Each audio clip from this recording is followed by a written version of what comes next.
I was born out in the country alongside the Missouri River, Big Bend, Missouri River. That's where I was born. About a mile and a half of the Lewis and Clark battlefield. That's where I was born and raised. And my mother and my dad, they live out there. And my uncles and my aunts all live about a quarter mile down the line. And then Where'd you get my red notebook? and then as I grew up, my dad, I remember my dad's got cattle, and he's got 4 milk cows, and he's got horses, and my brother's got horses, and even my grandma's got oxen team. I remember that my grandma's got oxen team, 1 black cow and 1 white-faced cow. She used them to go to ration. We helped her just a yoke she put over on the neck of the cow. As she got in, she kind of said, psst, psst, and the cow would take off.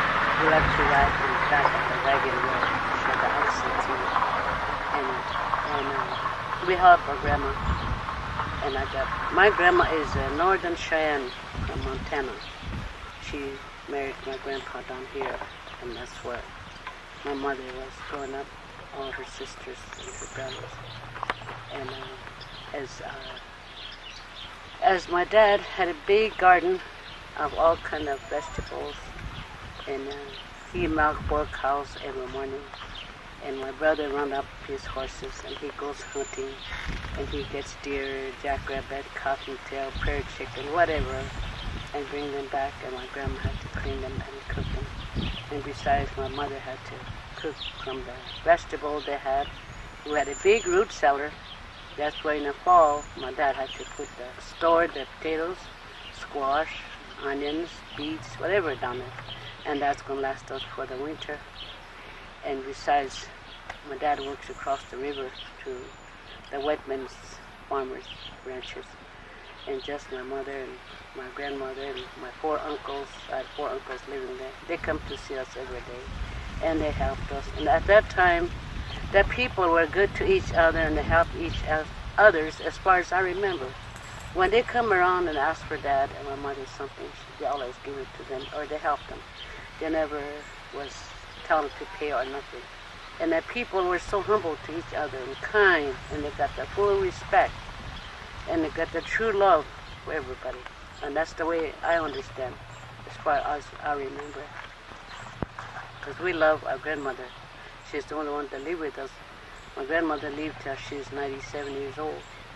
She couldn't see and she couldn't hear. And my other grandma came down from Montana. She was 99 years old.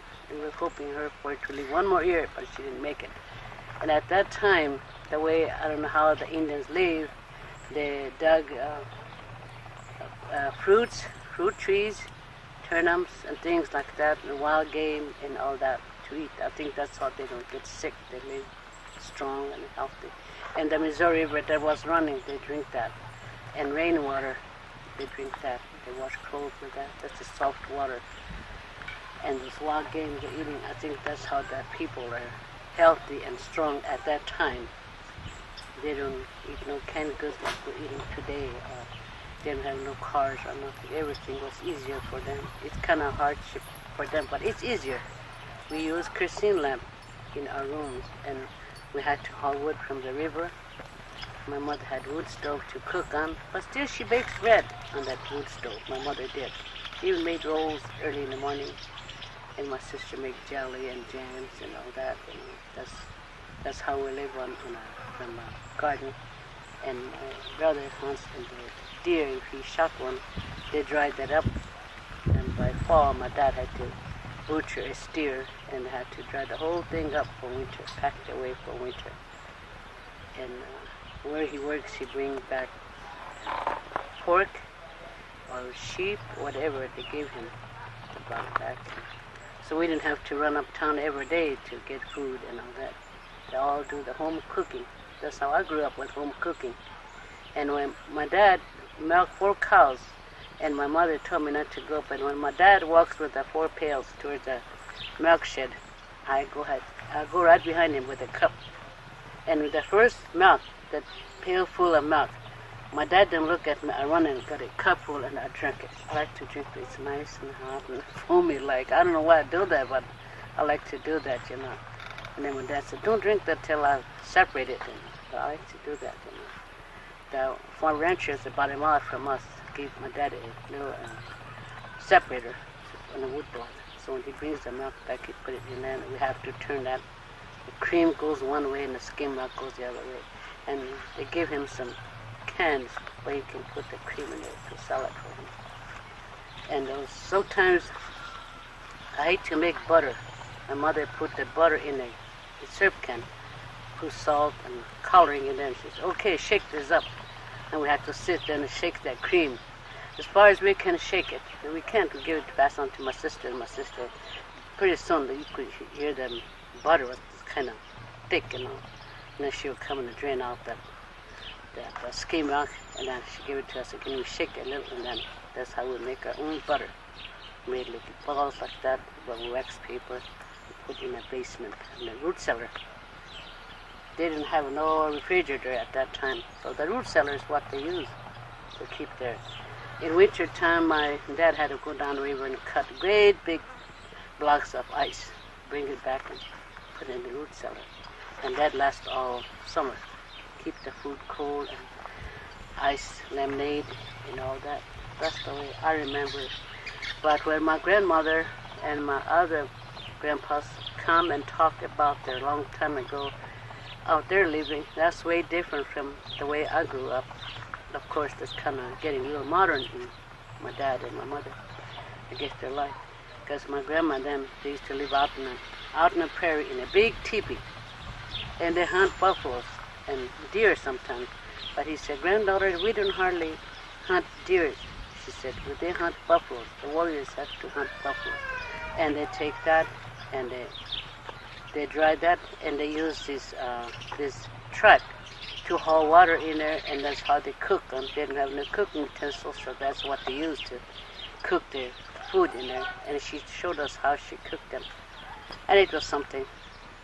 And during cold winter days, they live in that teepee, and the little fire in the middle keep them warm. With all the deer hides, buffalo hides, they used to cover themselves. There's no such a stove, but that keeps them warm. And they had to haul water to the river.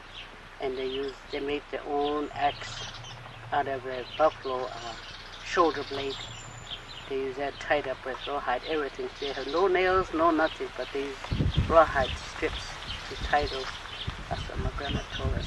And she used to have some, and she did show us that bone saddle my grandpa used in a warrior. My grandpa used to be a scout, so he used to use that. And we had those on what become of it today. And all the things that she had. And she showed us how to make that saddle up in the camp where they lived. And so that's how my grandma and my other grandpas from Montana, when they come down, they told us that. There's something like, when nobody get sick, as we always get sick, they go out to the hill and pick up herbs, something, weeds like, and they use that for medicine for their headaches and their fever and all that, all kind of medicine they use it.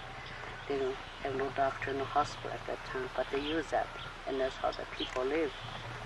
Well, now today we don't know where those weeds are, not any one of them.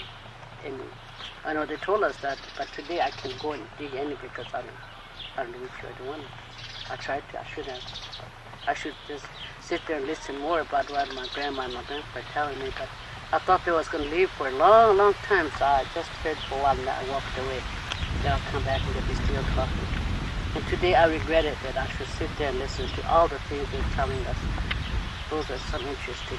And when my grandma said that, when my grandpa was a scout, and his discharge paper was written on a dried deer hide, and his big silver medal he's got, and when my grandpa died, they put those on in a jar, put under his arm and buried him.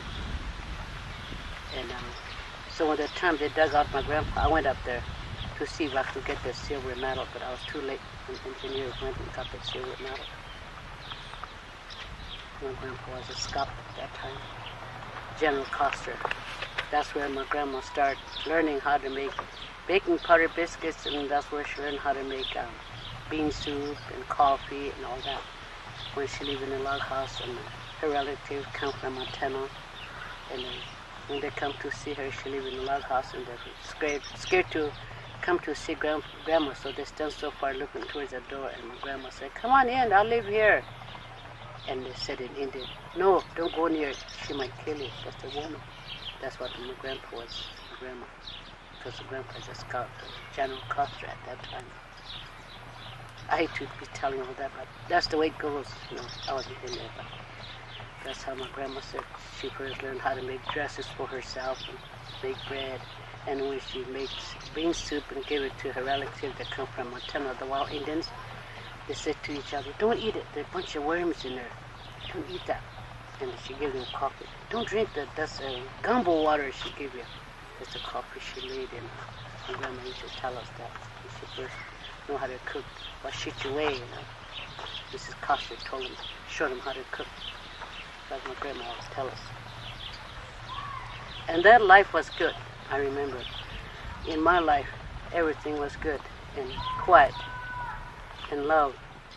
But today, it isn't. It's much way different because we help each other. As far as I remember, my mother and my dad told me when we was old enough, they showed us what to do and what to say and respect the elderlies and help the elderlies and all this stuff. And my uncle, my aunt, I got 4 uncles and 4 aunties that come around and they told us that that's what we're supposed to do while we're living. And we did, and that was good. We live out in the country, and it seemed like hardship way, but everything was easier for us.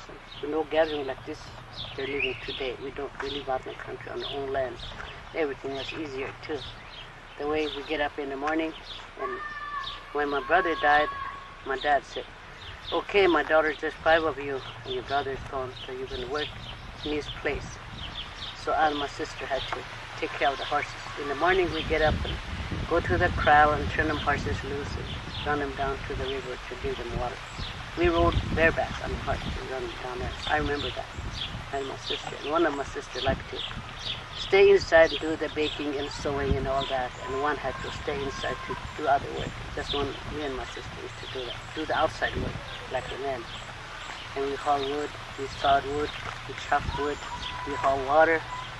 But we didn't go hunting though. But that's what we do to keep the family life going in place of my brother. He was gone. So as far as I know, and I like to do work like that. It's much exercise, and I like the way I'm doing it. But today, when I'm trying to tell my grandkids that, I can't tell them nothing. And we listen to our grandmas and our grandpas when they're telling us something, and that's good. I still remember some things they told me. Showed me how to make beadwork, porcupine quills, and dyed porcupine and tan hide, and all that. My grandma teach me that, and I'm interested sitting there learning that, and how to pick choke cherries and pound it up to dry them, or how to dig turnips and braid them or slice them and dry them up, and plum. And my mother and my sister do their canning. They make jams and jellies and can them, but I don't do the other side. That's my grandma taught me. And she is the one that showed us how to make our own dresses. So until this day, I made my own dresses on the sewing machine. Everything. Pillowcases and whatever. She showed me how to sew and all that. And that's much easier and fun to do.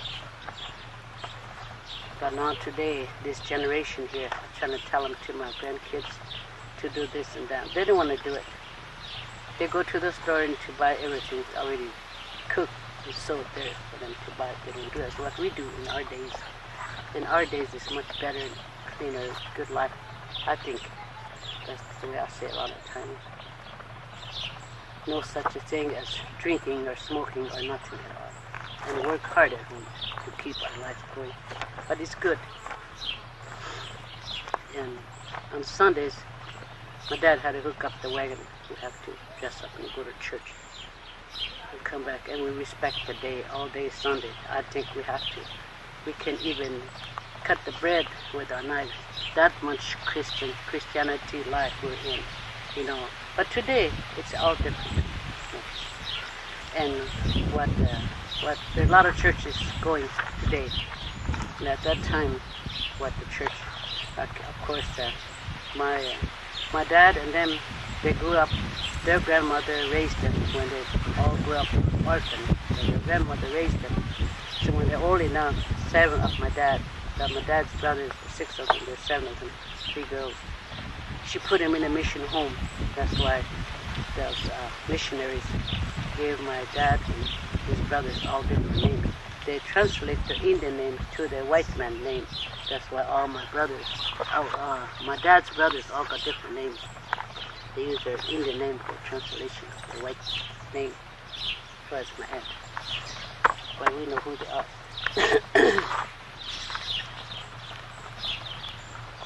And my dad went to school as far as 6th grade. But he knows a lot because he works across the river to white ranchers and farmers, so that's what he learns more about. We seen my dad about every 2 weeks or so. He come back about us. But everywhere he's earning up there and he goes back again. We have to stay ourselves. Keep the house going. But now today, after the Wahi Reservoir come and took all our land and our everything away, we had to leave over here. And one time I went back out there where the place was. Oh, it was just so good to look at. All water. The land wasn't there anymore, just all water. Where we used to live in the garden spot and the chicken house and everything, there are nothing, all water. Even to the Lewis and Clark battlefield is all washed out. But the monument is still standing there. And today, I still cook my own Indian food as much as I can. And trying to feed my grandkids. One like it, and the other one. The other day I made some soup for them and they didn't want to eat it. They rather eat pizza or junk food. We don't do that in our days. My mother had to cook everything. And that's what she eats. It's much better cooking that way than to eat junk food. I made soup yesterday for my grandkids and one didn't eat it. Just only one liked it. And one said, Grandma, make some Indian bread. Now these are not Indian bread. General Custer's wife made this bread in the beginning to the Indian people, this baking powder biscuit. But today we call it Indian bread. So I made some baking powder biscuit. So that's how I still cook today. I don't hardly eat this junk food yet. I said, I was born Indian, I'm going to die Indian. So I'm doing my best. And we talk Indian as much as we can. And I teach my grandkids here. The oldest one, I raised them. They understand, they could say.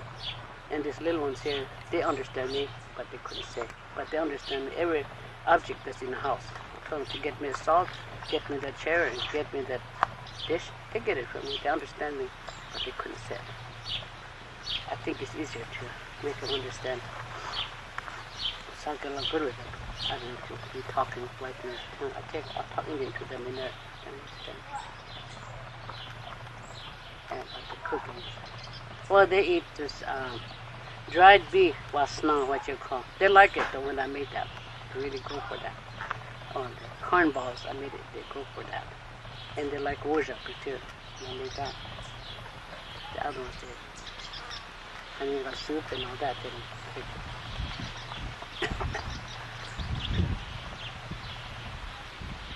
Well, I think that's much I can say. Or if you want to ask me some more, you're welcome.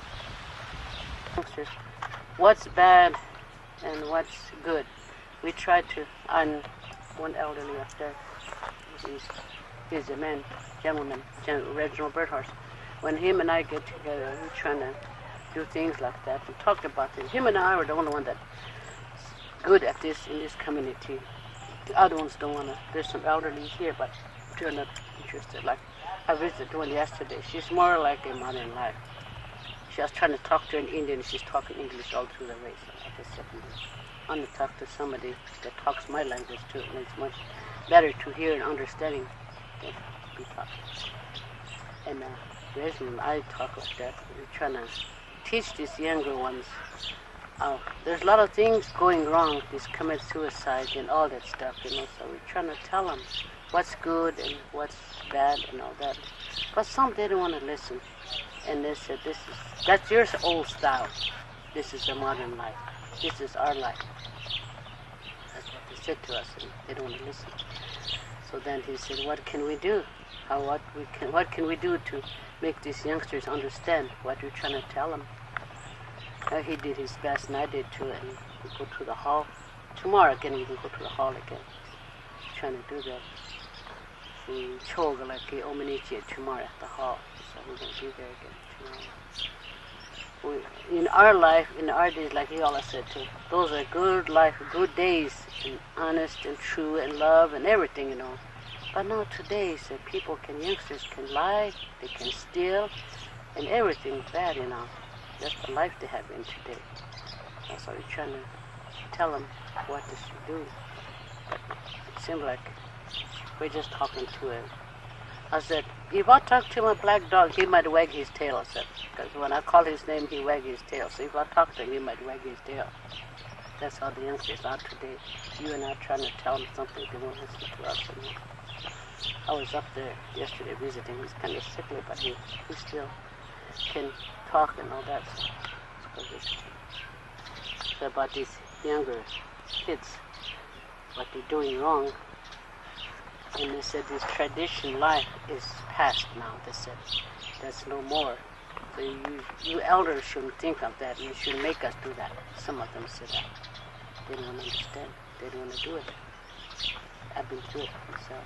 I'm trying to tell them, or I'll be glad to help them. Either way, you know, tell them, help them and all that. But I said, no, that's all past now. You elders, you trying to be tradition. There's no more of that. That's how they talk, the elders. Even my grandkids here. But sometimes I made them sit still and tell them what's going to be done good. That's for your own good, not for me. I'll be gone. Maybe I won't live very long. I'm getting old now. And someday I said, you're going to remember, and you're great, but it's too late to say that. So now understand what I'm trying to tell you, what's good and what's right. But two of my grandsons, they understand that. And one went someplace. He's an Eagle Beach reservation. And he said to a lady one time, he went up to him, Grandma, do you know my grandma? He said, yeah, I know her. Well, she always tells us a lot of things, and I'm trying to do what she tells us. And yesterday, I went to the store, and the old lady was sitting out there outside the store. It's so hot. So I dig in my pocket, and I had $1 bill and change. So I went and bought a pop and gave it to her. And she looked at me and said, Ma, Dua, who are you? Some kind, good-natured boy. So I'm so-and-so. How did you know that? I'm sitting here thirsty. My grandma taught me that. My grandma told me to do that. I said, who's your grandma? So he mentioned me.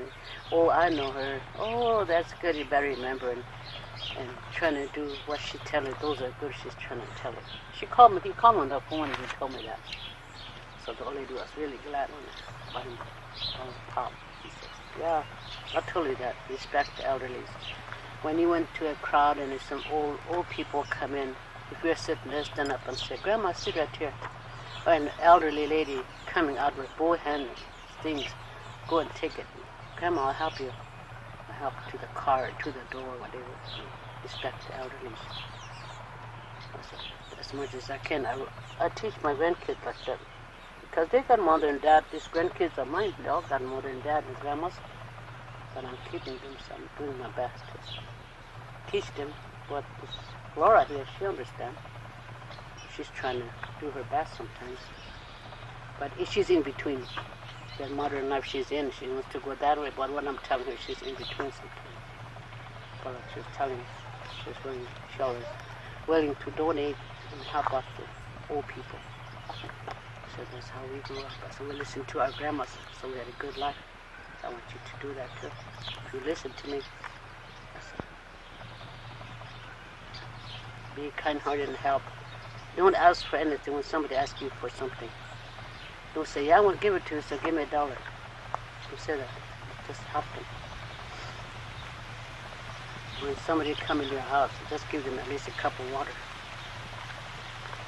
A long time ago, when somebody comes to the house, they get up and cook and they feed them. But now they don't do that. Someplace you go, they open the door and pick at you. What you want? I'm busy. They say that. Nowadays, this generation. But in our days, we don't do that. The doors are open. We welcome everybody to come to our house. And somebody we didn't see that come for a long time, we give them what we have.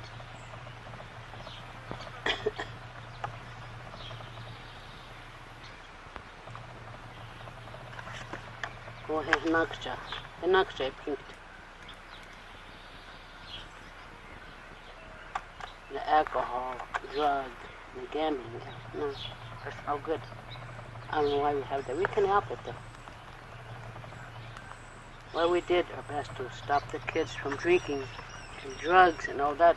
But still, it's made and the kids have to. Like one of my granddaughters really using drug. And I can stop her. She's really addicted to drug. Oh, she's getting skinny and all that.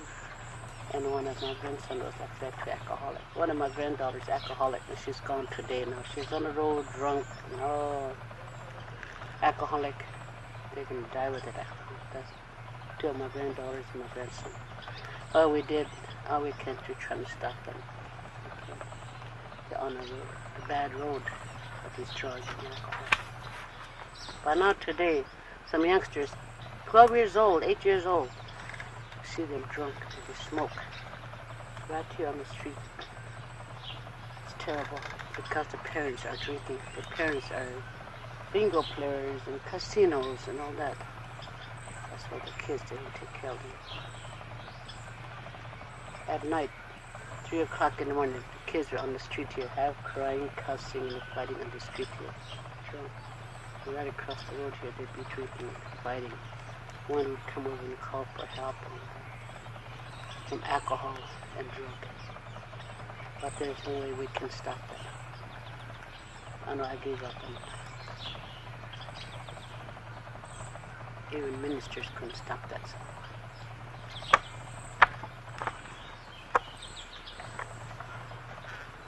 Oh, hell, I hate Joseph. Why I confess and who got confess? Who told me?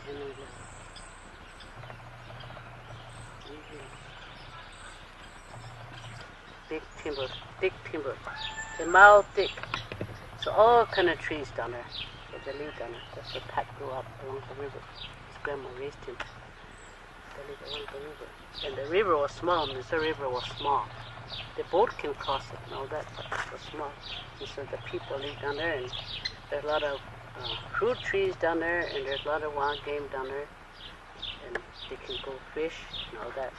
Trap beavers and stuff like that. The people live along the river. It was good. They live nice. Plenty of everything. Water, and wood. Didn't have to buy no propane, no running water, but plenty of water, fresh water. The water is flowing, so that's fresh. And nothing up north either. But today the water is contaminated too. They couldn't drink it. But one of my grandsons today was sick on that. He was swimming. He swallowed some water and he was sick. At that time, the water was soft water, the Missouri River water. That's what I grew up on. We hauled the water to be drank that. The soft water. I grew up on it.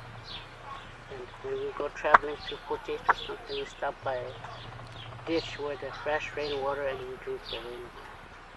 Fill up the bucket and go again. The soft water too.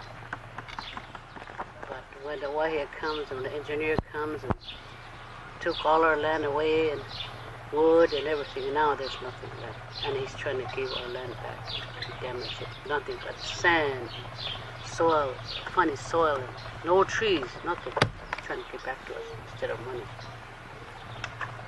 At that time, there's a lot of good trees, all kinds. Berry, fruit trees too. All kind of trees, wild animals, deers and raccoons, a lot of rabbits and all that stuff.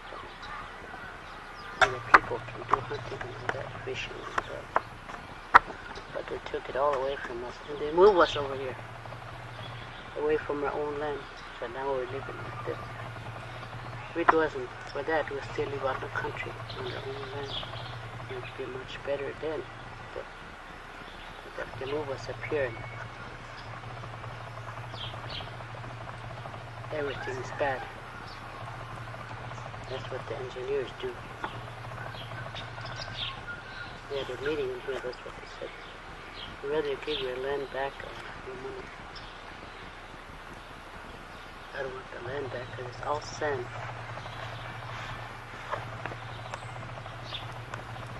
There are some people that they're still fighting for that. They're trying to get some money from their loss of their land. Big piece of good land too. Mine was 360 acres. Timberland and everything went.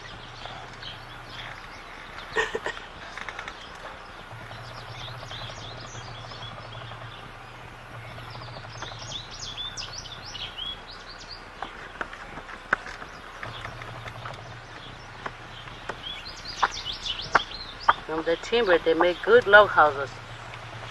They live in them. 3-4 bedroom log houses. They use the good logs. Yes, everything. They lost all that. After they shoot for log house today sometimes. Still, so that's it. That's the end of the story. 1932 and 1934 we had that drought year. That's the first sign of spring. See the trees are budding up leaves and the little weeds are growing. And finally, in the morning when the sun comes up, start winding, dust start blowing, and all that. And boy, it was a dry year. Pretty soon there's no grass, no trees, leaves on the trees, all bare. And just hot and dusty, and the water dams are drying up. A lot of horses and cattle died. Terrible drought, yes. The farmers couldn't put in their garden or nothing. It was really bad. That was 1932 to 34 years. And then we lost about 4 horses that time too. And again, 1 year back in 43, I think it was, it's a drought year again. And in between the wars that come, what war that come? The second war. They had to give us out rations and food stamps, some kind of a stamp to buy shoes or sugar, or 5 pounds of sugar a person or something. I think that was terrible at that time. Why? The president had to declare war. We had hardships out here. We lost a lot of good boys. Some were wounded.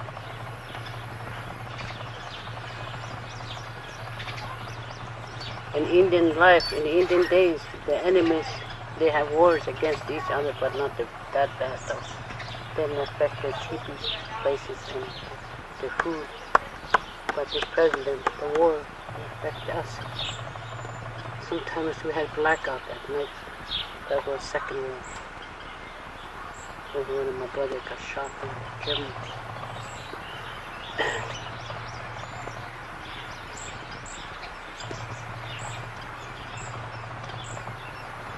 The drought year are no good. But now today we had this baking sun on us.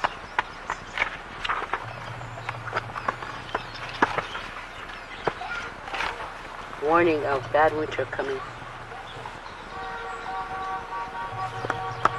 So with the 2 months bad winter coming, I plan to head for Albuquerque for the winter. I hate to stay and freeze in the trail house. I plan to go starting last part of November. I head out to Albuquerque. Do you remember when you were a little girl, some of the ways that you spent your winter and some of the stories you might remember about the winters? Now we have winters, but not that bad, because we can survive through. It's about a foot, because my dad, my mother hook up the sled and they would come to town over here, like come after sugar or coffee, whatever, and take the car and stuff. And they would go to church until Christmas. Hook up their sled and go. It wasn't that bad winter, so we survived either way. Our horses, cattle, our chickens and ducks and sheep and stuff. What we got, they survived. It wasn't too bad winter. Of course, they all already had pens and houses, so they survived and they had to.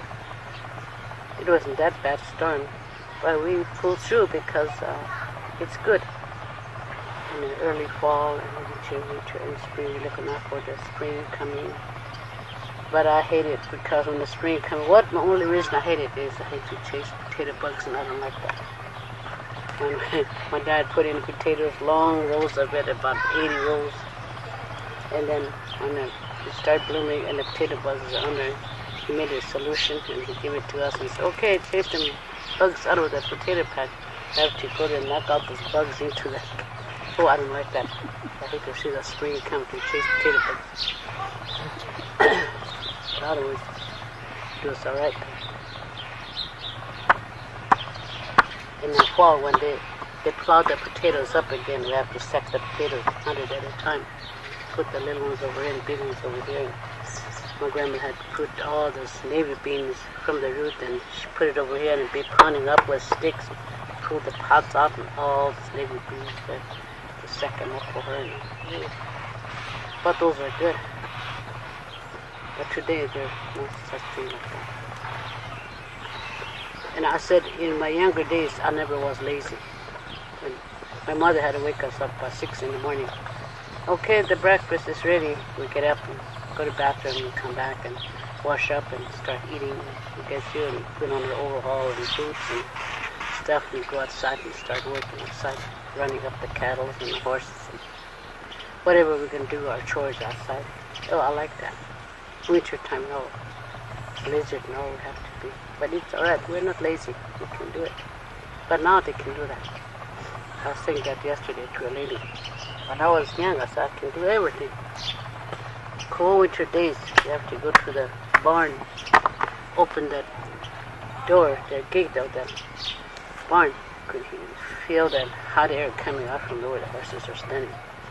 Ooh. Go in there, lead them outside and settle them up. When it's cold days, we have to go on bareback. It's cold. We let them out and chase them down the river. And one lady said, yeah, I know. You know, nobody can do that today. When it's a little breeze, they say, oh, it's too cold, and you can do nothing. Cold winter days and all, we have to do that. We're used to it. And I like it. Any exercise. Sometimes we sit down and roll a little boulder and go again. That's what they smoke sometimes, you know. You just try it, see how it tastes. Boulder. My dad smokes boulder. Still some just trying to taste it. Oh, it tastes funny. But he smoked a peace pipe and he used that. Tastes good. Not like that. Big.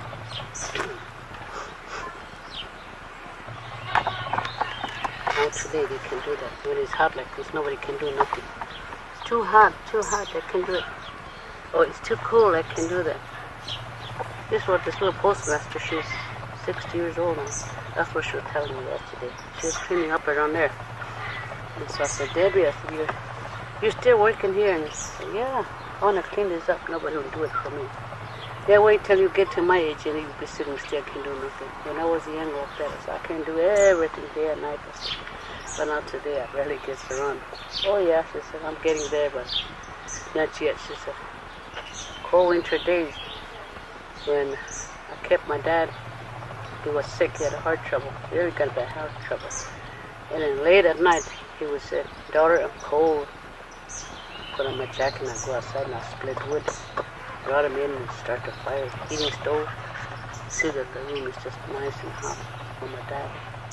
But now today nobody can do that. Those are the days I've been through.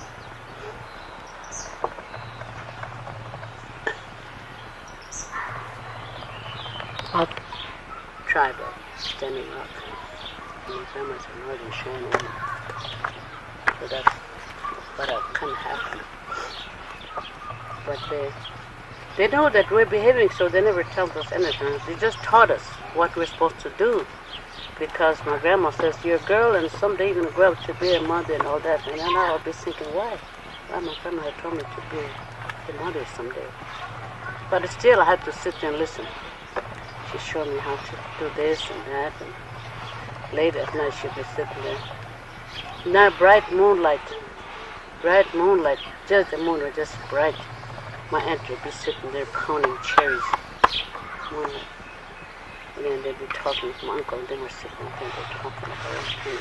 It's nice to hear that, and we're interested sitting there listening.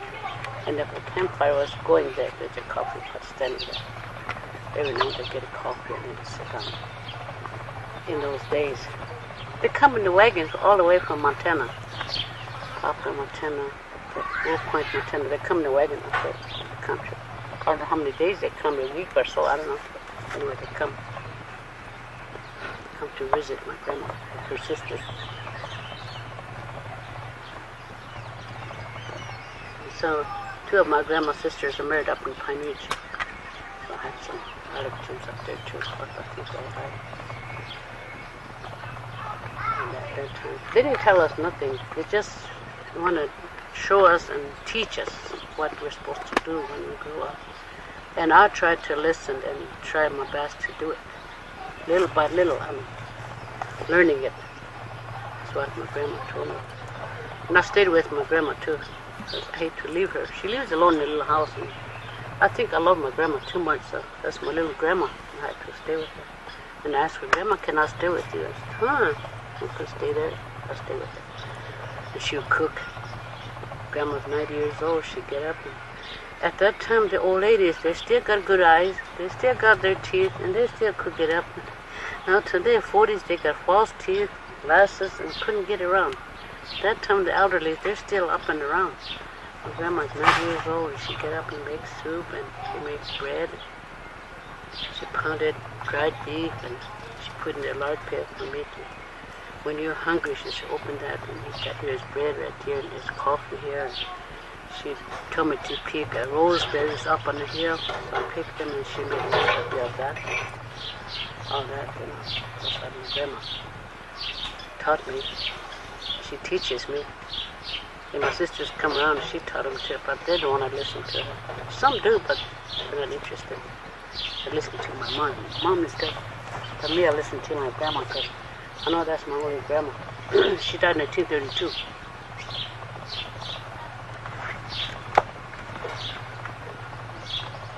And so that's where I learned. That's where I learned my stuff. But my mother taught me how to bake bread. And my sister taught me how to make jelly and jam. That's what they taught me about. My grandma taught me the sewing and the beadwork and how to tan hide and how to skin a little rabbit and all the stuff. Cook a chicken, prayer chicken and whatever, and make a jerky, beef jerky out of a deer and all that. That's what my grandma taught me. I still remember them today. And my baking bread is what my mother taught me. But my mother, she gets her yeast down the river, down to the trees. She goes down there, and she get the yeast down there. I don't know. I should have asked her. Like I said, I thought they were going to relieve me for a long time, so I never asked her where she got it. She brought it. Half the apron she had on, she brought it back, and that's what she used to bake the bread. Yeast out in the trees down there. I was saying that one time and hear a woman say, I think I know what that is. One of those yeast down the river. They bake bread. It's really come up good. It's like yeast. It's foamy, you know. But I don't know. I should have. Some kind of leavening agent. Yeah.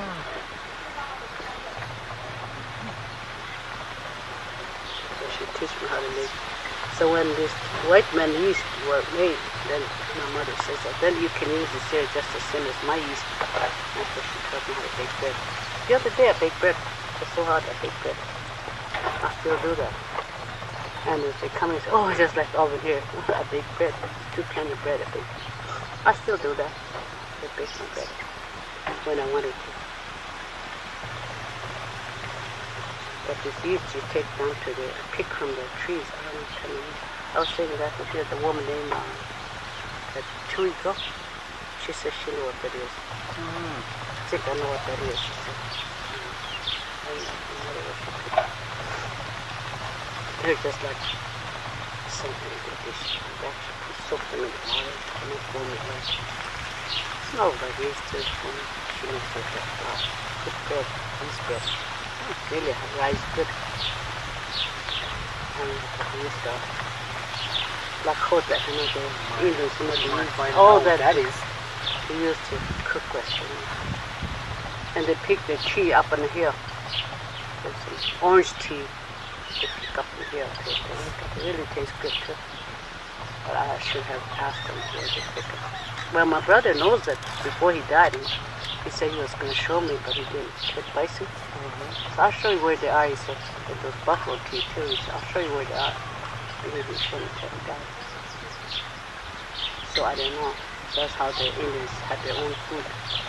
Get it? And then the cherry trees here. I remember, I still can do that. The cherry trees, cut that down and scrape out the dark part and scrape out the insect. And that's a good tea. A nice reddish color. See here, it's good tea. I still do that. And Zoonberry leaves, I made that with tea. Besides that peppermint tea. I still do that.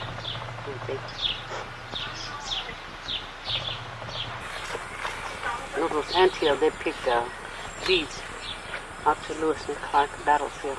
We live so far from the battlefield that time. That's where they got killed, Lewis and Clark. So the monument is still standing there. That's where the anthill, we go there, all those beads, they fought with the Crees. That's where the Crees, the beadwork they had on. Those just scattered all over the ends picked up. Top of the anthill. The green thread is just picked. Gold string of them. The river went and destroyed all that. Oh, that's cute. Jamie's making Jamie and her little baby, her little girl. Yeah. Just simple little design I put on her. Good, What's this? Cute.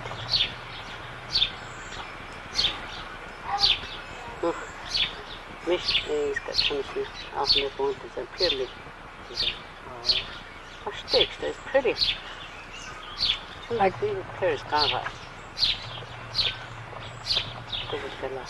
I'm singing. Oh, singing. Take all the kids. Go ahead.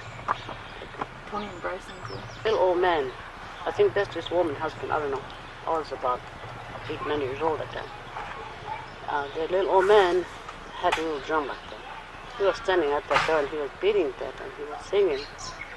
And here, a lady had her hand on the drum, sitting there. They're praying. I think they're praying and all that. They all at once, from the tent pole like that, from up there, there's some little stones about so big. And they're coming down like that. It does drop to the ground, but just like marbles. And they crawl on my sister's breast right here, and the little stones are all on like that, bouncing. As the old man was drumming, they were singing that, the little stones were just, it's kind of surprising. We all looked at that, all kind of stones, I don't know where they come from. And here, the woman said, she was talking to them, I guess, or something anyway. And here, she said, my grandmother had a stone so big. I used to have one that had a stone so big. She had it by the tent door. She used to pound meat on that, so it's all greasy like. And yeah, the woman said, she said, all right, in Indian, she said, all right, yeah, you may do so. She's talking to somebody, and then we heard that. And here, she said, all of you kind of slide back, because Grandma's going to dance too, because she's going to get well, so she's going to dance. Just believe that. I've seen that with my eyes. We're sitting here, that big stone that my grandma had there, bouncing up and down, the whole stone. That was surprising to see that. Nobody lifted up, it's going itself. All around they come back and sit there to sing. They sing it. After that, my grandma never touched the stone to use anything again. She just washed it up and wrapped up in the cloth and she put it away. And that woman said, because my sister's going to get well, that's why even the big grandma glad for it, that's what she does. So that's how the Indian people, I know they live of their own tradition, medicine, something. And one of my uncles, I have 4 uncles, one of them came, and another guy was really sick. He come from Montana. He stayed with us to cut hay for my dad. And he got sick. He was sick for 3 days, and he had something wrong with his lungs or something. He was sick, and he had one of them. uncle came and said, I think I have to doctor him. And I think I know what's wrong with him. So that's my mother's cousin. His name was Frog Jumping in Water, or something. That's his Indian name. But they call him Frog, my uncle. And here, I think I know what's wrong with him. So my mother said, yeah, go ahead, help him. So he went, and here, one of my uncle came. And he was coming. As he was coming, he was singing. I thought he was crying, but he was coming close, he was singing. And then he was coming, he's got a little bag on his back. He had a little drum too, and he was singing with that. And then he comes so far, and my uncle was sitting there, and here. He said, well, I'll fix you. He said, I know what's wrong with you. And he had some moccasins on without lace. And he took off his moccasins, and he hit his back like that. And a little puppy really screamed back there. That's something really surprised me too. And he said, how? He said, he's going to get well. He put his moccasins on again. And then he went up to him, he was doctoring him. And here, he knelt down beside him, he was holding him all over. And he said, you know where the pain was. And then he was pressing on that. And here, a bluebird, sound of a bluebird, really chirping up here above where my uncle was laying up here, really singing, every time he pressed it in. And he said, that bird is singing to take the sickness out. You'll be all right. And here, my father said, so how do you feel? He said to my uncle. He got up and said, I feel all right. So the medicine man said, yeah, you'll be all right. My puppy's happy with you. So he hit his back with the moccasin, the puppy really screams. Something, I've been through those days, in those long time ago days. That's how they heal themselves. They go to a doctor, but that's how they heal themselves. And one of my uncles was going to die. He was 93, I think he was, 94. We kept him. And when he was going to die, he knew the day and the hour he was going to die. He told my mother, he said, all of you sit around here and I'm going to talk to you the last time because I'll be gone pretty soon. He said, my time is here now. I'm going to be gone. He knows, without doctor, he knows the hour he's going to die. And then he was telling my mother this and that, and the land and everything, whatever, and all that. Us, he wants to shake hands with us, so we all shake hands with him. And I said, okay, fluff off my pillow. My mother did. He lay down. And then in his shoulder, here's something. There was a bird singing down there. I heard a bird singing down there. Now it doesn't seem like it. From his mouth, a bird just flew out. Uncle was gone. We could just hear the bird singing. It's inside, but we could hear it. The bird like singing. From his mouth, that little bird. I've seen a lot of things like that. Lots and lots of things like that. I can be telling all this through the night. A lot of things I went through. I've seen everything I did. And now today, there's nothing. We went to Pine Ridge a year ago to a medicine man's death. One of my grandsons going to be in jail. The one that's sick today, he's going to be in jail, busy or something. And his mother told him to go to jail. So let's go to Pine Ridge. So we went to Pine Ridge. They come and asked me to go. So I said, okay, I'll go along with you guys. And we went to a place. And here, that's where they gathered. Some white people and stuff were there too. First time I went there. We all went in there. And the medicine man was sitting there. He was talking to us. Then we went many miles. He said, I know you folks are coming. You're coming many miles. You're kind of trying to save your grandson that you come with the trip down here. He was saying that. And then he said, well, I'm going to do a little prayer and have your grandson to have hope and faith in me that he'll be set free. And my grandson was sitting across of us. Just the one that's sick today. And then I'm another grandma. And here, the guy was singing. There's some drummers there just singing. And this guy was praying. And here, the grandson because he was sitting here. Somebody come and grab him. You know, he had his eyes closed. He was sitting. He was scared of them. He was sitting there. Somebody grabbed him. He thought that was a man who was talking. So he didn't say anything. Just he had his eyes closed and just holding him. And then after the drum stopped, this guy said, well, he said, we'll have somebody to go back with you. The policemen and the steel chains wouldn't come around you. You'll be home with your mother and your grandma. But you can come back in about a month, he said. You'll see who's there. And that Monday, he was supposed to go to court. And he was supposed to be sent away to Rapid City someplace. Because he was only 17 years old. So when we came back, he was kind of scared. So I said, don't be scared. Just remember what the man told you. I said, believe he's good. So I guess he tries. And to this day, he's still free. And of course, nothing else besides happening. But he just prayed for him. You know. That's the one that got sick today. They took him to the doctor. He asked me that one time, Grandma, you should take me down there. He came to that man that was praying for me. I think he's good. Right now, he said, I need a job. He's 19 years old now. I need a job, and he said, I need to work, but can't take me down there. Maybe that man will help me work. Yeah, we'll go down there sometimes. I said, it's too hard to travel now, but so we'll go down there. But a lot of things happen like that, you know. And the coyotes, there's coyotes around. They're for the Indian people. They talk to the Indian people a long time ago. Friends to the Indian people, they're trying to save them. A long time ago they do that. They still, I know today, that's what I told my grandkids. If you go someplace on the highway and see a coyote come over there, I said, don't try to stop or run over it. I said, don't do that. Yeah.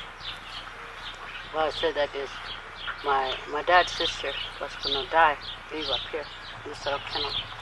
And my dad was going to go up there that morning, so he's hitching up his saddle horse.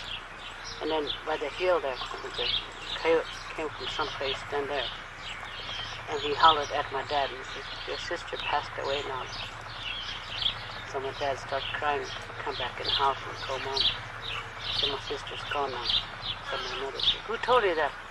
Coyote was standing on top of the hill.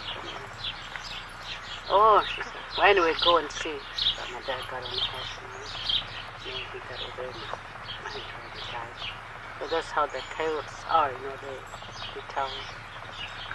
And my son's boy, the oldest son, is named White Coyote, Jeremiah, Holy Boy. That coyote's name is Dot. Well, that coyote was way up in the North Pole.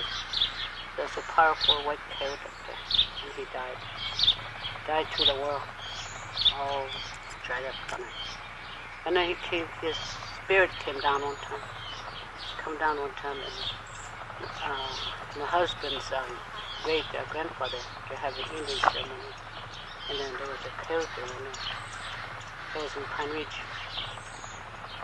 And then one medicine man said, what are you up to? What did you come for?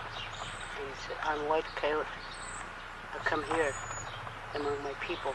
I'm from here, but I went way up north. And I'm nothing up there. And I came back, spirit. And he said, anytime you need me, he said, call on me.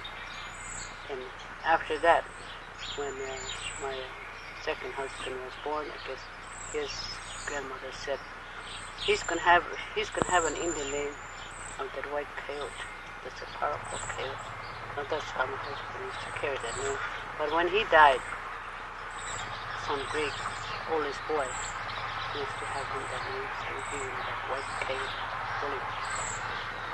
And so we respect that name. He said that's a powerful white coyote. That's a great good spirit.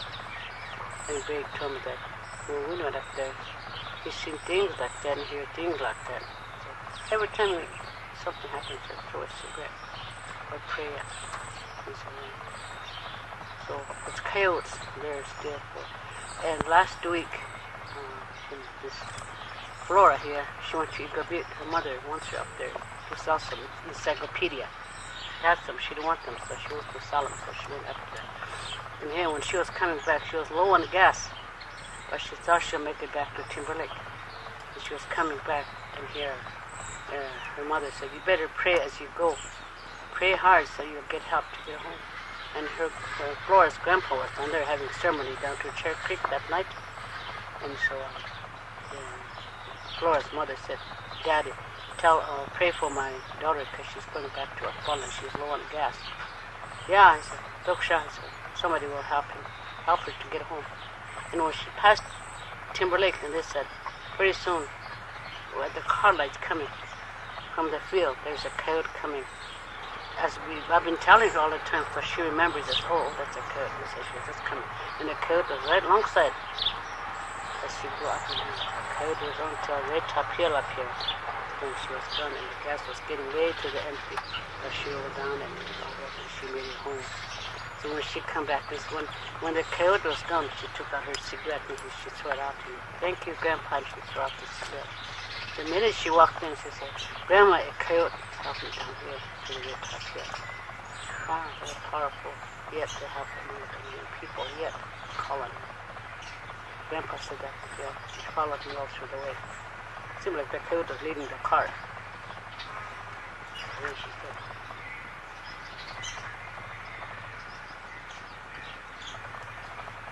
with a heavy sweat or something. So, Indians, long time ago, real Lakota Indians, they live on this ceremony and all the stuff they could to live away from doctors and nurses and medicines and shots and all that. They have their own. That's how they live. They heal them just right away. And they do that. Anything. That's what this black dog, whatever she's asking us, how they used to doctor herself a long time ago.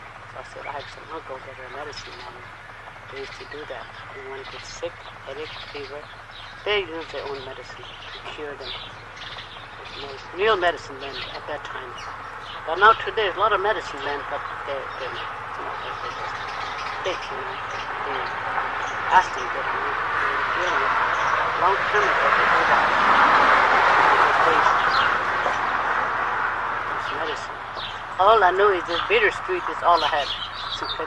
That's all I had today. Muskrat fruit, that's all I had today. It's the only one I know. I don't know the other ones. When I would go down to Sisseton, they had medicine down there, but I don't know what they are. The time I went down here, my nephew said, I wasn't feeling good that day. Jesus, I just don't feel good. I was sitting there. Are you sick? He says, oh, I got a headache or something. I said, yeah, guys, I'll do something for you. He went back inside. Came out with his wife. A little shell. Some kind of shell. That's medicine. Put that in the okay, he said. Let me smudge you a little.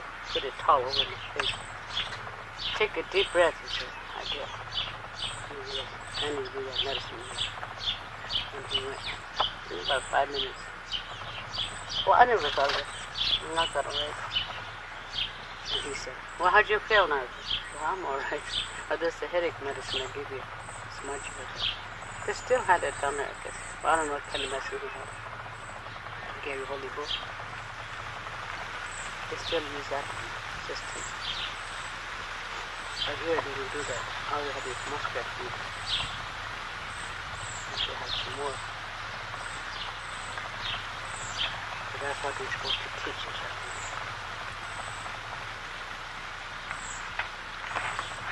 Muskrat fruit, is that the bitter root? Mm-hmm. Yeah. It's good. Okay, well, that's another story. Into that story. Like, to this community where I went, or to this church, sometimes I go here, or to some gatherings where I go. A lot of parents, I talked to them, or somebody told me what happened last night, or this and that. They heard about it. And then I told them, you should preach to your kids. Sit down with them and talk to them like they did to me when I was a youngster and into my marriage life. To my daughters, I've got 5 daughters. I talk to them, tell them.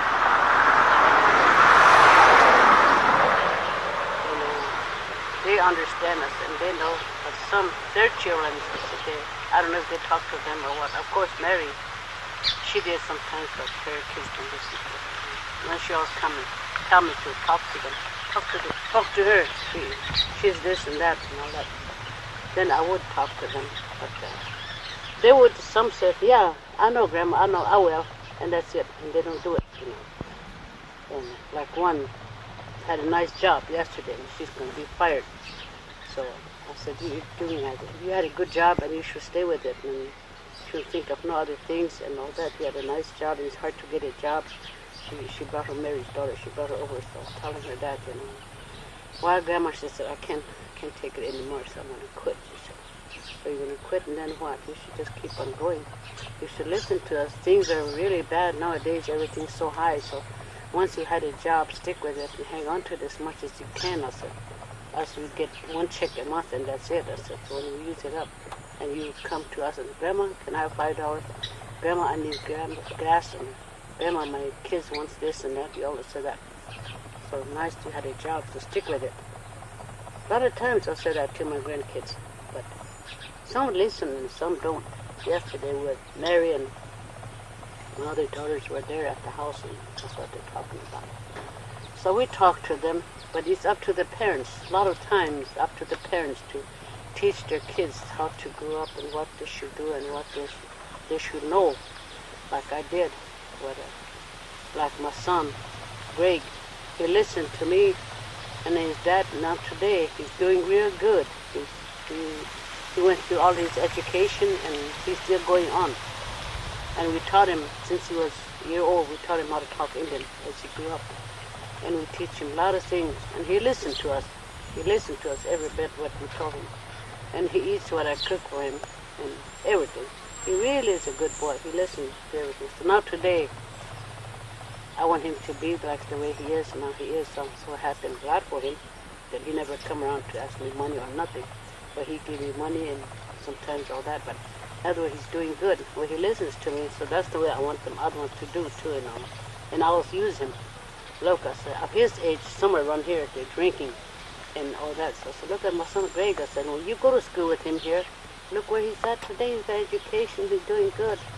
He's a family man. He listened to me, and he's doing good. You should do that too. To his friends around here, some are real alcoholic, and there's one, his best friend, right at the corner there. His name is Bernard Kadat. He's in a wheelchair, drinking, driving around. He got accident from his waist down, dead. He's in a wheelchair. That's Greg's friend. And look where he's at today. If he's doing good, you should be like that too today, how you are suffering in a wheelchair. So it's up to the parents, in other words, to teach their children this and that, what they tell them, what they should do and all that. But a lot of them today, I understand that the mothers go to bingos, casinos. Because a lot of times I went over here to the housing, and I was going to marriage my daughter in here. There was a little girl running with another little girl by hand. And they said, Grandma, they said, oh, stop. I don't know who it is, but he was stopping me. Grandma, do you have any bread? They said, yes, at home at the trailer house, but not here with me. I said, at the trailer house. Why? I said, we're hungry. Oh, where's your mama? She's at the bingo, McLaughlin. We're hungry. We want some sandwiches. So can you go down to the trailer house? I said, Flora's there. Tell her I said that. Give me a sandwich. And again, I went to raise Lambert house, and here one of his little granddaughters said, do you have any money? I'm thirsty for pop. I said, where's your mama at? Your mama should have money. She's drunk in Woolwich. You see, so a lot of parents that are not doing right, so the kids are hungry, and the kids don't know what to do, you know. And a lot of bad things happen to them. Run into this community. It's up to parents. They're the one that's supposed to take care of them, teach them, and try to make them understand good things or raise them the right way, than to be hungry and all that. And that's the way I understand about the families around here. A lot of kids, I fed them here. Like these two boys, I have them right now, where the mother's at. They're both drunk. But one boy is trying to run away the other day, so I said, no, you can do that. It's too hot. His mother's alcoholic in some place, and the other one's mother's drunk, so I kept them here too. They have to eat here and sleep here. The fathers are drunk. So a lot of things happen like that. It's the parents that they should train them, teach their kids right away and buy them what they want and have a home and stay with them. They don't do that. They just take off for casino to, every night they go to bingo to McLaughlin, Grand River Casino. So the kids are home, hungry, want pop. Some of them come here, little ones. Do you have any popsicle that we can have? Yeah, there's some in the refrigerator, half or so. So it's up to the parents. Like us, we should, like the way we teach our kids how to grow up the right way, but they don't do that. That's how the generation is today. That's why they don't know nothing good that they should learn.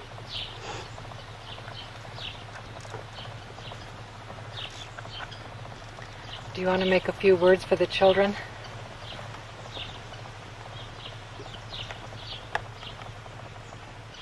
Well, I don't know. On my part, not too bad, like the way I'm saying. But the other people, like I said, the kids need a lot of help. I would say as much. Kind of one little boy come here one time, a week ago. He's 8 years old. I came out. I was going to go to the house and so I came out and there was a little boy standing there. Grandma, take me home, he said. Now I don't know, kids that age, I don't know who they are. I know the parents, but I don't know who they are. I said, who are your parents? I said, over there. He said, why? How come you're over here? How did you come over here? I don't know, he said. And then the little boy was kind of staggering a little. So I thought they were too hot, but I went to touch his head. And here his little tears are running, and you could just smell of him. He really smells like beer. Just drinking with his head.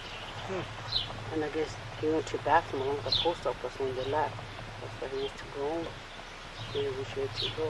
So I came back in the top floor. I said, take this little kid back to school. Boy, this drunk spinning one day wants me to take him back, but I don't know who he is. So she ran out there and she knows who it is. So put him in a car and took him back to the house. So things happen like that. The parents drinking, the little ones have to drink it. Which they shouldn't do that. And the next day or so, I seen the mother at the center. I said, there's a little boy went at my house, wants to come home. But I don't know who he was. I told my granddaughter, who's the little boy? And she knows who he was. Where was he at that time? I said, he kind of smelled like alcohol. I said, geez, he's no good. When he was thirsty, I told him to get some water and he drank up my beer. Why you didn't have to do that? I said, you didn't have to bring alcohol in front of him like that. You shouldn't do that. And you shouldn't be drinking too. I said, take care of them. You take care of them right away and give them water. Yeah, I told him to get some here. He went to drink up a ton of beer. So they knew, the parents knew he's here. And one woman said to me in Mobile, a boy came up, I came out from Merkel, just wanted to buy beef or some kind of ribs. We had to make soup. I wanted to get them, just that. I came out and there was a boy standing there. And when I came through there, the boy said, Grandma Holywood, do you have $1 you can spare me? I said, indeed, I had $3 and I bought some meat and I bought a bubble gum and that's all there is. I said, where's your mother at? I said, she's over to the park, drunk. I'm really hungry. Yeah, I said, that's all I have. I want soup, so I bought those ribs. I said, before that, I'll give you $1. So I spent it. I said, but if you come back to Akbala, I said, I want you to come to that trailer house and I can feed you. I said, and here, the mother, the next day, I was going to the house and there was a car coming and it stopped. Called my name. So I was standing there. You come over, I said. And the woman got off. She came over and she said, you have $5 to spare? She said, no, I said, I don't have it. I did. I'll go to Mobile and buy myself some stuff. Well, my kids are hungry. I go in Mobile and my kids are hungry. They're hungry, so I told them, I give them some beer. They drink beer, they won't be hungry, so I give them beer. And now today I'm hungry myself, she said. So $5 for me, if you have any, I'll get bread and cold meat or something. Now that's how some women are around here. And that is not right at all. I've seen it myself, I heard it myself, and I don't like it, you know. That's not the way to have kids. If you have kids, you should try to raise them right way. And these kids I have here, these boys, I always tell them every day, don't do what your mother and dad are doing. Don't be drinking, don't be smoking, or don't do anything. Listen to me and try to keep it. So I teach them the best I can. I said, and go to church. When I go to church, go with me. Or pray, learn how to pray. Be an Indian way or Shiti way, whatever you're going to do. I said, pick your choice and do that. I said, don't be like your mother and dad. That's how you're staying here. I said, if I'm not here, where are you going to go? I said, where will you be? Who's going to feed you? I said, don't do that. And I said, listen to me, you know, that's the boys. Okay. There's three of them, but one is drunk, so I got two here. And the grandkids said, the mother is an alcoholic and all that. And one mother said, I got nothing to do with him. Go ahead and have him if you can have him. So I had to keep him. I couldn't kick him out because he got no place to go and he's hungry. There's two boys here. I don't know who would want them, you know. One is the A student here at the school. I kept him off and on all year. And I teach him and I talk to him and all that. So sometimes he just tired of living. He said, Grandma, I couldn't stay with my dad. I couldn't stay with my mother. They both don't want me. I shouldn't be living. He wants to commit suicide. I said, no, don't do that. Don't do that. I said, don't think of your mother and dad, they're drunk and all that. They don't care about you. But you, I said, you're living, so think of yourself and just go. I said, someday you'll be a good man someplace, and when you get out, finish your school and get a job, you have your own money, own checks and everything, you'll be good. Two or three times he wants to commit suicide. And I stopped him. The rest of him was to get a whole can of pills he can take. They told me so I stopped him. That's the boy that has it. He's tired of living away from his mother and dad. They both neglect him. So I kept him here. But I always talk to them, you know, and Laura helped me too, that's why. She's buying them things, and we buy them pop and whatever. Yesterday she took money to town and his tennis shoes were all torn up, so she bought him a pair of tennis shoes. The mother and father are living, they just neglect them. They don't want them to both drinking themselves. So it's kind of, there's three of them, but I don't know where's one. And Mary's got one too. She's got the little one. And the girl is, I don't know where she's at. So that girl, she was 14, she had a baby. So the parents are the ones that need to take care of them. No schooling. But this one here, we kept him in school, so he's A student this year. He graduated 8th grade too. I said, you go on to school to 9th grade. Where will I go to school, Grandma? I said, well, yeah. I'll try my best to help you again all year. You can go to school here. It's the education that you can have. That's what you need in your future years. I said, look at Uncle Greg. I said, he's doing good. I said, you're going to school. I want you to do that too. I'll try, Grandma. I said, let's go in the statement. Father's house. And the other one, alignment. Two good idea. So it's up to the parents. And I'll talk to the boys. They listen to me. In terms of definitely taking them to the scene.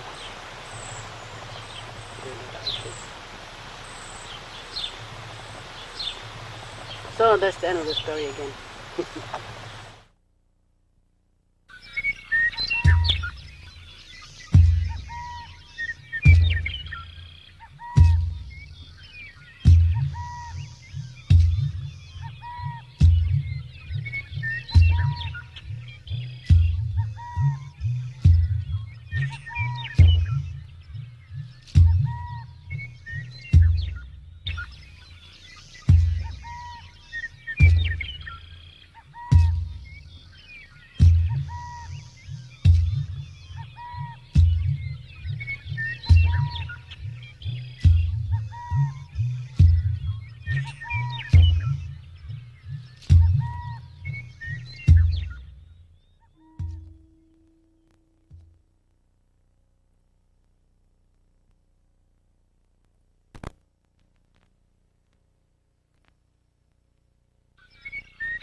Oh, hi, I'm Emma Ramsey Lambert.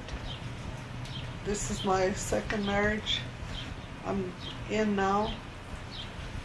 And I want to talk about my family, but my grandparents, my grandmother on my dad's side, I didn't get to even meet because my dad lost his mother when he was very young. And then still on my dad's side, I remember my dad keeping my grandfather when we were little kids. And we used to just visit a lot with him. He tells us things and we laugh and talk with him, and I enjoyed that part with my grandfather. And then on my mother's side, I can't remember my grandfather because my aunt, the youngest one, was very small. She was just a little girl, a baby girl, when my grandfather died. Then my mom's mother, she was crippled from a car accident, and I only remember her as she used to love to cook or do dishes, and I used to watch her, and I just now remember that she likes to make moccasins. She used to bead, but I never sat long enough to see how she did it or anything, but she always wore moccasins, and she did her own. And I don't know about sewing, but I think my youngest aunt sewed clothes and stuff, star quilts, and then my aunt Nancy too, she could make star quilts. And that's how I think my mom started sewing. So she was a good sewer, and I used to watch her as I got older. And at age 16, my dad bought me a sewing machine, a pedal one, and that's how I learned to try and start sewing, making blocks. And finally I got into embroidery, and I got a quilt book, and that's how I learned to try to embroider. And finally I learned the one stitch, so my mom had me make some Dutch girls and put them on blocks and did the embroidery for her. And it took me a while to try and pedal the sewing machine, but I learned how, and now I'm into electric. And I've got here some of my mother's quilt blocks. They're pretty old. Here's one called a basket, and I'll put it down here.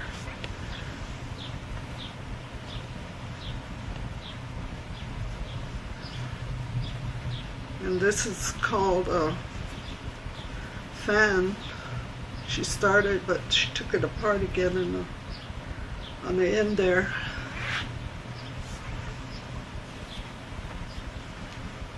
And then she made these tiny flower garden pattern. And she always sewed so long on one pattern, and she let it go. And this one is called the log cabin. And she only did the two in pink and blue, and then she did one in green and gold.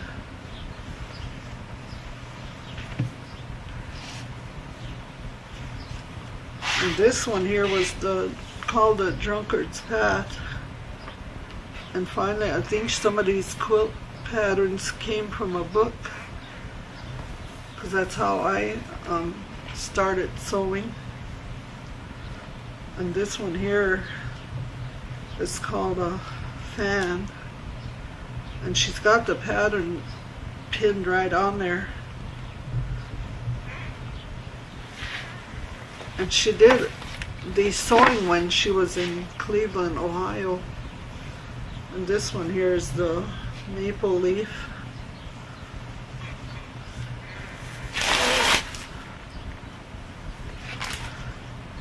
And I think this one here was a wedding ring that she made.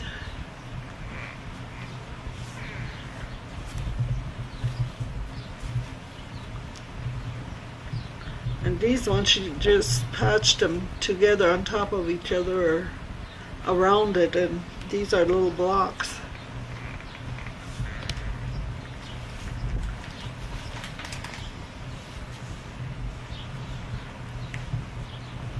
And like this, I can't name all of them, but my mom just kept herself busy all the time, just sewing.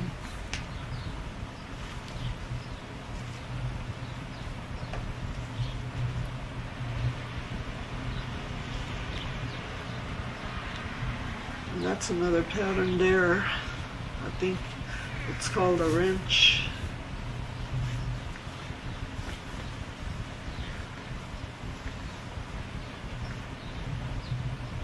This is a pinwheel.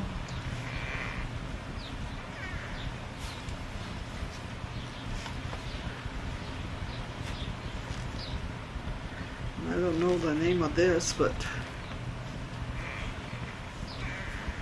she's always finding patterns to make, no matter how, if she got a hold of the pieces. This is one, and then this one she started on top of a white muslin.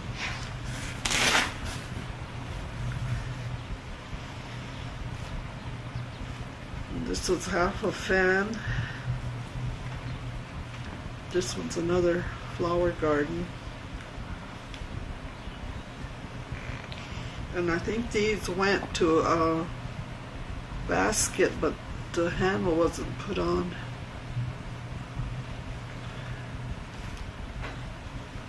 And here's some other different blocks, a bigger one and a smaller one.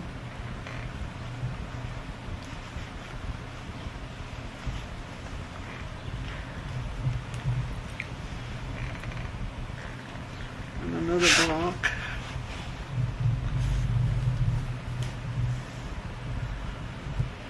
And these are to the grandmother's flower garden.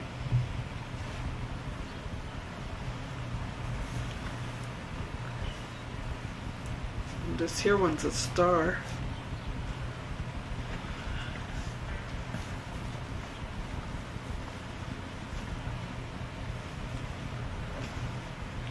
And there's, I think, a wrench again.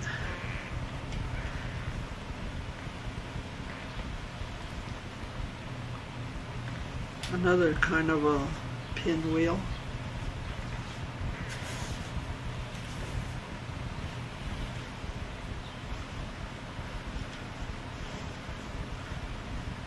And just another block and the patterns for it.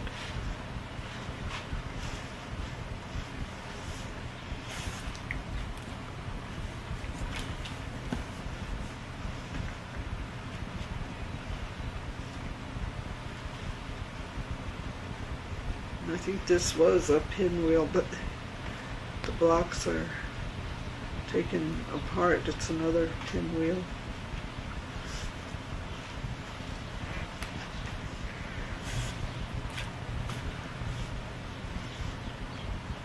And these are just blocks, those squares.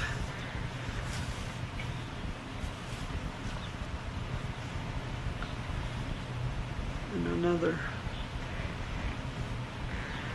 form of a pinwheel. There's even one here that has the pattern hooked to it. And there's some here, some squares.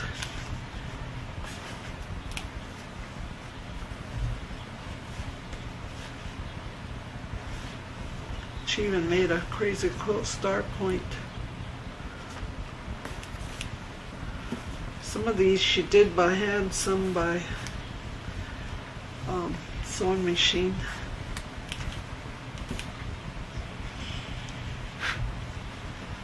There's another star, and then she started cutting squares. And this one I think was a wedding ring. She started one block.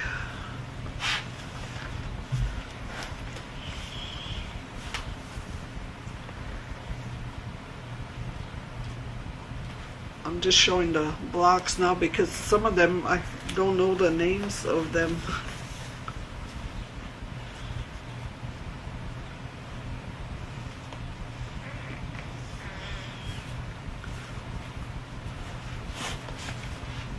This is part of that drunkard's path. It's not finished.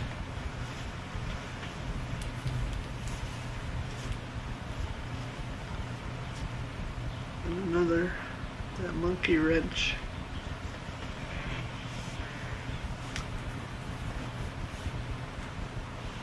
This here, it's called a Dresden plate. It's supposed to be on a block and stitched around. But she just completed it that far. And she made blocks like these too, but I don't know what the name of this one is. Looks like a bear's claw or something.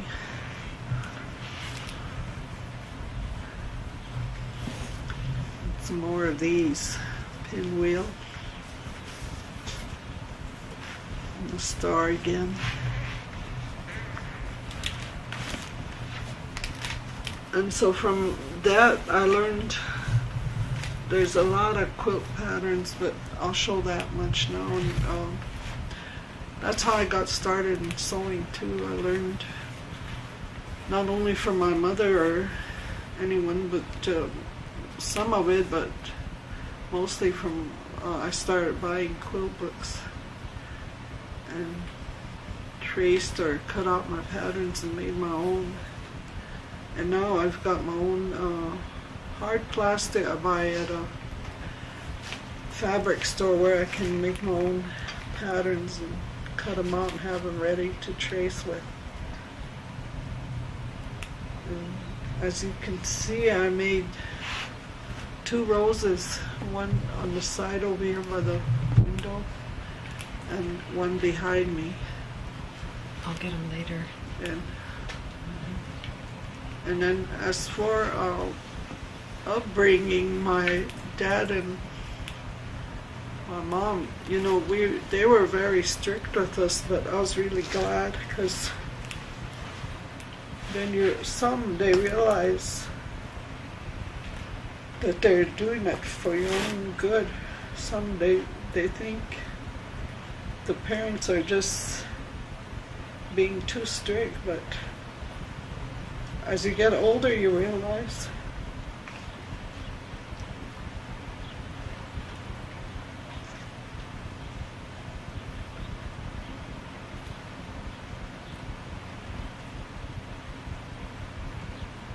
what I learned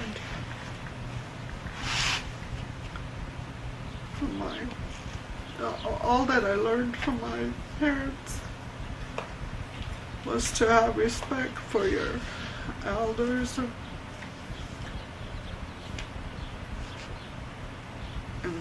they taught us how to do things, like we all took turns doing dishes, even my brothers. And then my dad used to say,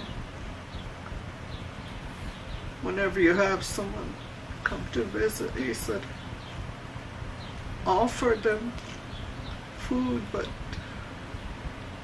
if you don't have it, even a cup of coffee, he said, if you don't have that, he said, just give them a cup of water.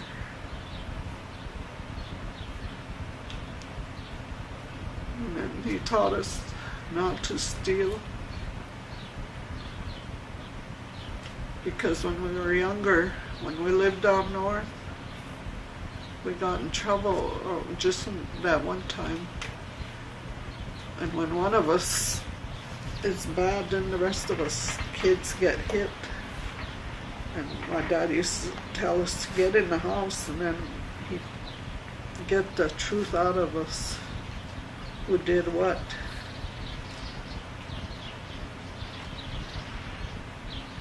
And so he said, at the Episcopal church, he had a birthday party for my oldest daughter, and people brought gifts and they ate, but my dad stood at the doorway and he gave a silver dollar to all the people that came. And so I think my dad was kind of a good man. He was generous. He even taught us at the Big Lake Congregational Church. Well, right now just the cemeteries over there, but at the church, he used to make all us kids.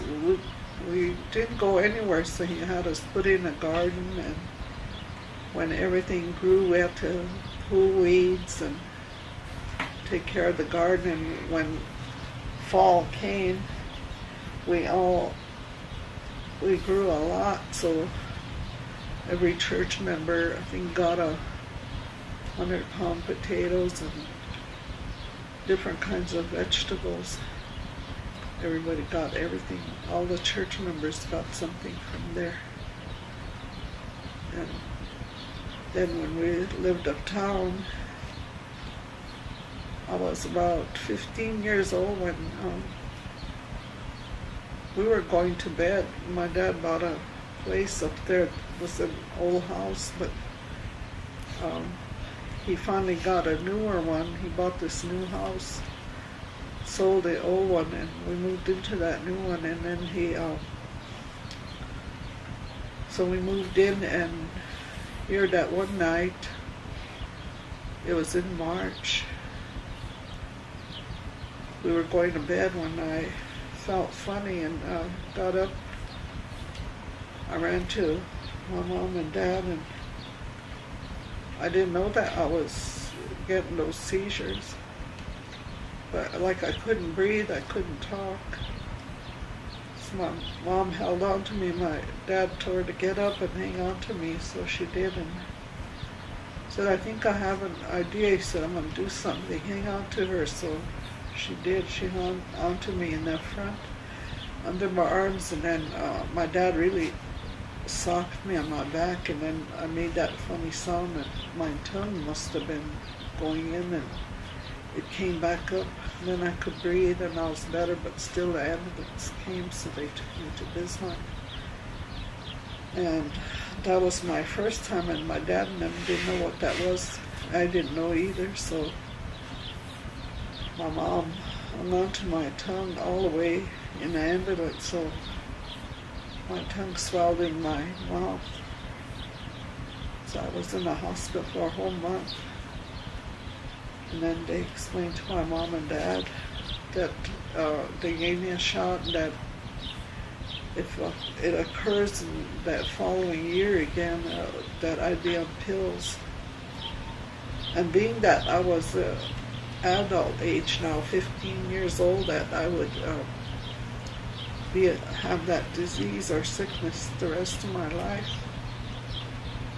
So it was about a year that I had another seizure. I was in hospital,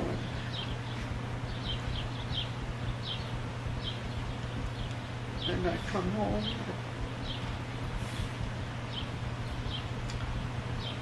I had to do things to get my mind off.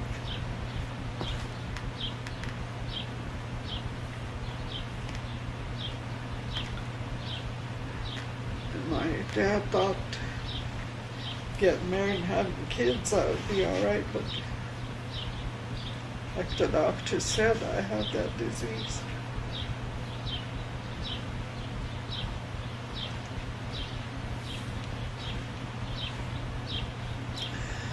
But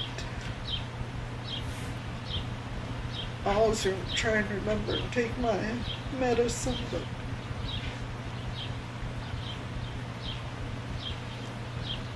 you know, others that have epilepsy, they can go on too with their lives. I did. I've lived this long. I'll be 59 years old in November. I guess sewing is what I like to do. And that's what I call as my hobby, and I just love to sew it.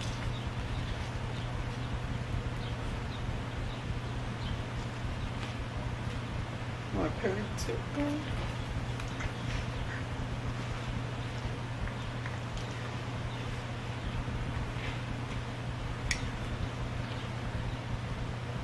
I'm still saying I'm glad they were strict on my part. And he's always, my dad's always, well, my mother too, they're always giving or helping wherever they could. I think that's what helped me a lot too.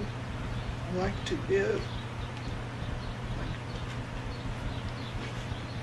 Last month, I think I gave away about 6 little, those little teddy bears blocks. One big block I gave them away for just the quilt tops for the wake for their little lost child. And that way I think I helped out. The first one I helped out was my cousin Clayton Dogskinman lost their little granddaughter, and so I gave them 4 of them, and again Mervyn Medicine Horse, he lost his little boy, he got run over, and so I gave them some of them too, little tops. And just lately too, Laura Jean Walters used to be her name. She lost her little grandson, so I found a way and I sent 2 little tops for her. I didn't know she had a wake or a funeral, but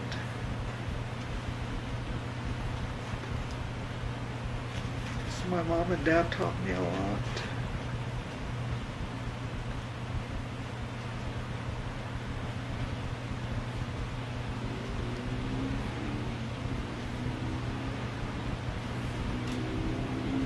So I like my sewing, so that's what I do. Epileptic people would find something to do, not drinking, because we take medication, we're not supposed to drink, and I don't think I drank a day in my life. So I encourage you to find something like sewing or beading, so you won't have to be drinking.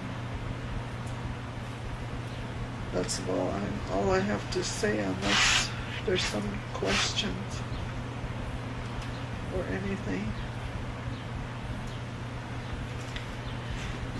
Yeah, we went to Congregational Church, I remember that, and we used to have basket sales in order to raise money for the church so the kids could get something for Christmas, or they had lunch sales or stuff like that. And here they had a basket sale, and that one night they were going to have it while my dad and them took a basket, but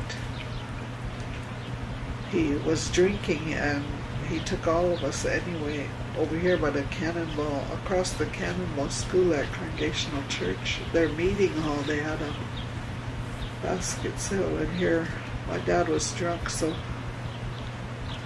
he had just gotten his check, and he went and he bought all those baskets, you know, because he didn't realize he was drunk. So when we got home, there was a lot of food, and we all ate and went to bed. And next morning, my dad was looking for his money. His billfold he found, but no money. And so my mom said, "Didn't you remember?" She said, "You bought most of those baskets. That's why all these baskets are sitting here. You bought all that food." And so he didn't answer or say nothing because he knew he was drunk when he done it. And afterwards, he laughed about it because he had bought all the baskets.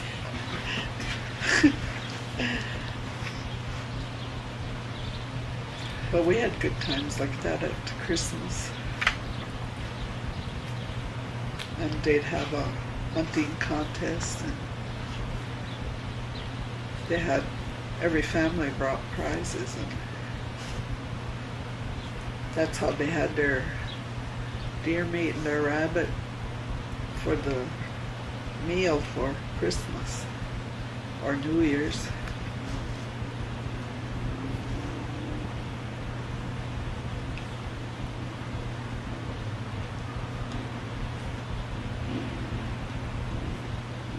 We had nice times at Christmas.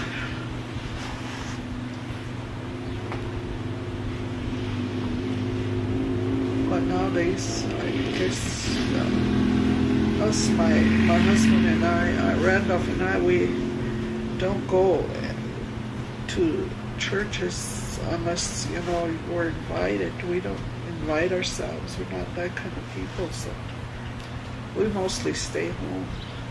But we're going to be home this Christmas because last year and the year before, I had a granddaughter. Year before and last year I got a grandson, so they wanted us up there. So we spent 2 Christmases in Williston, where our youngest boy's at. And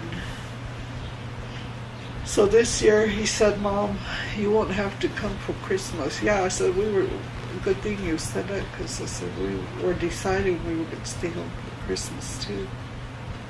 Because 2 years we've been up there.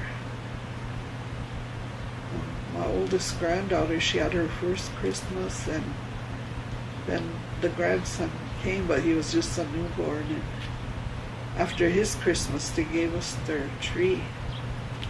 So we've got this year maybe we'll put that up. So we'll be home for Christmas instead of, because we never know what the weather is gonna be. We're always praying to wherever we go. So on the way home after Christmas, we made it to Newtown. It was getting dark, but Randolph wanted to come home, so we headed out. But I needed to go bathroom, so he turned around and went back to that little grocery store, general store in here. When I went into bathroom to go bathroom, I think he came in too, because he had to shut the car off. He was going to leave it running, but he didn't. So he came in after I did it. Here, it wouldn't start. And here was the starter, so we ended up staying at his brother's, but the Lord took care of that for us, because otherwise maybe we would have froze somewhere on the way home. But we were lucky that time. But we don't know what the weather's going to be. That's why we're going to stay home this year. So that's how I live. I love to sew. And last year when we used to visit his brother in him a lot, I always wanted to get home so I can sew, or I take it with me. I do embroidery too, so I finished a set of butterflies. I haven't really put the box together. But beading, that's one thing I had never learned.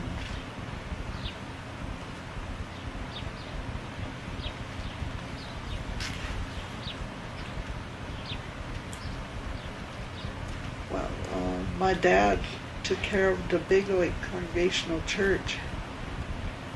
And he wasn't a minister, or he didn't go to school to become a minister or anything, but they used to call it a deacon, but he never got winter schooling for it or anything, but yet he wanted to run Big Lake Church, so he used to have services, and he used to do it for free. And what people put in for offering is what he kept the buildings going with that money. Like, he cut the grass and all over in the yard and by the parsonage and by the church, and kept them warm. He even lived over there during the summer and kept it going. So he never charged for services. So he took care of that, and he used to take us to a mission meeting. They call it Ftaogadake in Indian. And he used to make sure that us two girls, me and my next younger sister, Rosa, he made sure that we were going to get up in front and sing. Our first time, we didn't know a thing how to do it or how to go about it, so they gave us a book. We were really singing here all that time. We had the microphone covered. So he got mad at us after church. He said, "What the heck were you girls doing?" He said, "Couldn't hear your voice or anything." And here all that time we had covered that microphone. We were supposed to hold it. But he used to make sure that we were going to be called up there every afternoon or evening service to sing. So my sister and I used to get up there and sing. And we used to ask my dad, "Do we have to sing again?" But he says, "Well, if you're called up there, you better sing." But he's the one, I think, was talking up front with the people that ran the services. That was called a mission meeting. They meet for, I don't know, a week or a weekend or something, and there was a lot of different meetings going on too during the day. There was a ladies' aid group and all that. And so from there I used to listen and hear. A good thing I did. The congregational selected me to go. We were going to go anyway, the whole family, but they selected me to go and take down notes and report back, come back and report, make a report to the church. So at first I was just singing and listening at the meetings, but I didn't write nothing down. Finally I started writing it because I had to make a report when I got back. But that was okay too. Then my dad started sending us girls to Bible camp. So we went to Camp Huron, and there was another one in South Dakota. We went to those. We had nice times over there going to those classes. And then when I went off to another place, I think it was called Daisy, or if not, it was called Drake. Anyway, over there they asked me if I can chaperone the girls and take care of one dorm, so I did. And so that was a good experience for me too. Then they mentioned there's a church out south, only American horses. So that's where I started going to church. And started attending the North Church, and then I went to Marlin and Rita Hunt's church in 4/8. And my husband, he goes with me, but he used to sit way in the back, and he don't testify or anything, but I do. They call on me. I go up front to testify and sing a song. And I'm glad that our dad kept putting us up front so we learned to sing. So I like going to church, but lately we just haven't been going. Randolph wants to wait till all his hair grows back, and he's still on that oxygen, but pray someday he'll be off of it. He wants to go to church. He wants to go one evening this week here, I think, because this past Sunday till this coming Sunday's revival out there. So Darlene said, yeah, he can sit out in the car and listen. He don't have to come in. She said, I don't know, they must put their big top up, but he could sit on the outside and listen. They said so. He was saying that yesterday. He said, we'll go one night sometime, he said. So I don't know what night he'll want to go, but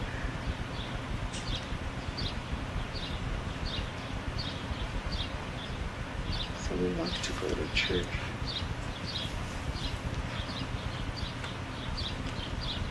Mostly I sing in Indian name from the Congregational Songbook, because I learned that when my dad had services. I learned from that book. When well, this is what happened to us here when my oldest one got her Indian name. Well, then they asked her to be a committee for the next year. And that's when they said you have to have, not just be a committee, but you gotta attend their bingos, or if you can't, take food over there for their lunch, or take a bingo prize if they're having prizes. And then during the powwows, when people don't understand when you're a committee that you should donate, honor that one that has been put on committee or got that Indian name. And so that's how I used to start sewing. I used to quilt. I still got my quilting frames, but I don't know, I must need something for energy. I'm just so slow lately. I set a quilt on the floor here when my sister came back and she helped me tack it, but she went around crawling around that quilt and got it tacked, but me, I'm just slow. So I said, I must need something for energy, and she laughed. Yeah, maybe you do, she said. So she'd get all her side done, she'd come crawling where I was, and she'll say, you can move, she said, I'll finish it. So that's how we got 3 quilts done for my brother was having a giveaway, so I helped him that much with 3 quilts. So I think, well, when I lost my cousin and his girlfriend, since then I've been sewing. I just love to sew. I like big patterns though, like just these rows and stuff. I always hate to work with tiny ones. But my mom likes to work with the tiny patterns too.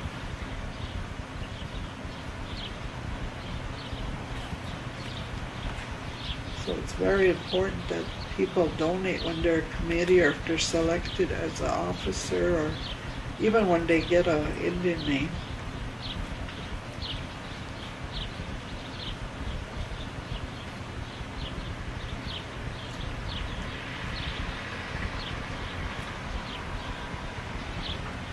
In fact, I'm going to have to keep sewing because my son, my youngest one, his wife is a white lady, but she wants to have a giveaway for him next year.